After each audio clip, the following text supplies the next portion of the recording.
Suddenly phone ঘাঁটতে ঘাঁটতে চোখে পড়ল ক্যান্টন চিকেন। ব্যাস, ছেলেরও এই ক্যান্টন চিকেনটা তাকে বানিয়ে দিতে হবে। ক্যান্টন চিকেন এবং সাথে আবার সুন্দর করে একটু ফ্রাইড রাইস। তো যথারীতি নিয়ে এলাম এবং ভিনিগার, ডিম, কর্নফ্লাওয়ার দিয়ে চিকেনটা ম্যারিনেট করে রেখে দিয়েছি। রাখার পরে চিকেনগুলো ভেজে তুলে নিলাম এবং ফ্রাইড রাইসের জন্য রাইস বসিয়ে দিলাম। আজকে হবে ক্যান্টন চিকেন এবং ফ্রাইড রাইস। এই ক্যান্টন চিকেনটা আমি আগে কখনো নাম শুনিনি, এই ফেসবুকে দেখলাম এবং সেটা দেখে এই রান্নাটা শিখে রান্নাটা করলাম আর কি। তো এই ক্যান্টন চিকেনটা আমার নামও শোনা হয়নি আগে। তোমরা কি কেউ শুনেছো? আমি তো এই ফার্স্ট টাইম শুনলাম এবং খেলামও ফার্স্ট টাইম। এটার মধ্যে দিতে লাগলো মাশরুম, গাজর, তারপরে দিলাম এটার মধ্যে বিনস, ক্যাপসিকাম। এই কয়েকটা জিনিস দিয়েই এই ক্যান্টন চিকেনটা হয়ে গেল। এই যে দেখো, দেখতে পাচ্ছ আমার ফোন থেকে আমি দেখছি এবং দেখতে দেখতে এই ক্যান্টন চিকেনটা বানাচ্ছি। ওইদিকে বাবুর চলে এসেছে ড্রোন। সেই ড্রোন নিয়ে মহা আনন্দে ড্রোনটা সেটিং করছে। সব ঠিকঠাক আজ খুব তার আনন্দের দিন, যেহেতু অনেক দিন ধরে একটা ড্রোনের বায়না চলছিল এবং সেটা আজকে তার পূর্ণ হলো।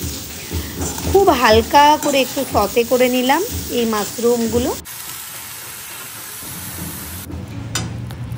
দিয়ে। দেখো যে ভেজিটেবলগুলো দিয়েছি এই ক্যান্টন চিকেন করার জন্য, গাজর আছে, ক্যাপসিকাম আছে, বাঁধাকপি আছে এটা, আর ওই যে মাশরুমগুলো প্রত্যেকটাই আমি একসাথে সতে করে নিয়েছি। এদিকে আমার প্রস্তুতি চলছে ফ্রাইড রাইসের।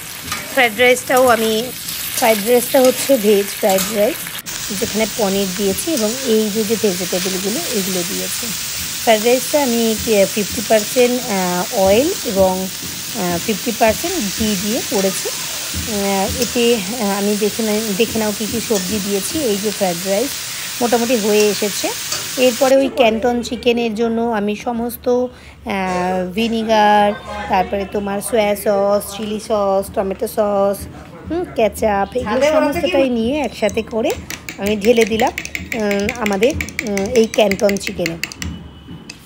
বেশ রেসিপিটা কিন্তু দারুণ হয়েছিল, কিন্তু আমি এই ফার্স্ট টাইম বানালাম এবং এটা পুরোটাই কোনো ইউটিউব দেখে নয়, ফেসবুকে একজনের এই কুকিংটা দেখে আমার ছেলে বায়না করেছিল এবং সেটাই আমি আজকে করছি। এই সসগুলো দিয়ে সামান্য একটু আমরা চিনি দিয়ে দিয়েছি আর এই যে চিকেনগুলো দিয়ে একটু নাড়িয়ে চাড়িয়ে নিয়েছি। ব্যাস, তাহলেই হয়ে গেল আমাদের ক্যান্টন চিকেন। এবং এই যে ক্যান্টন চিকেনের মধ্যে এবার ভেজিটেবলগুলো আমরা দিয়ে মিক্সড করে নিলাম। এতে আমাদের ভেজিটেবলটাও খাওয়া হলো, আবার হাই প্রোটিন মাশরুমও খাওয়া হলো, আবার চিকেনটাও খাওয়া হলো। তো বেশ খেতে কিন্তু দারুণ লাগলো। এই যে আমাদের ফ্রাইড রাইস কমপ্লিট। তো এই এত সুন্দর একটা রান্না হয়েছে, আর সেটা না সত্যি কথা বলতে একা একা একদম খেতে ইচ্ছা করে না।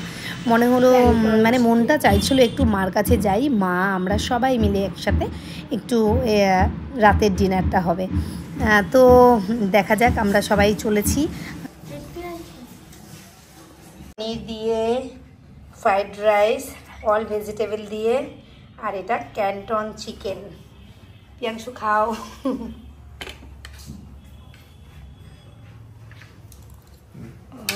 কেমন হয়েছে?